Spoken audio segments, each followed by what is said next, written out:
أعوذ بالله من الشيطان الرجيم. بسم الله الرحمن الرحيم.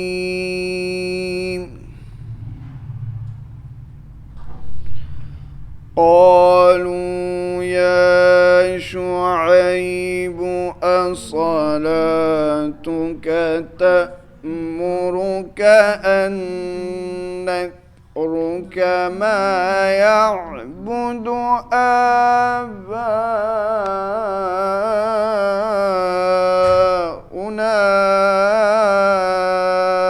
أو أن نفعل في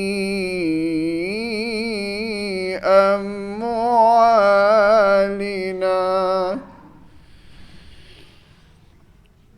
أو أن نفعل في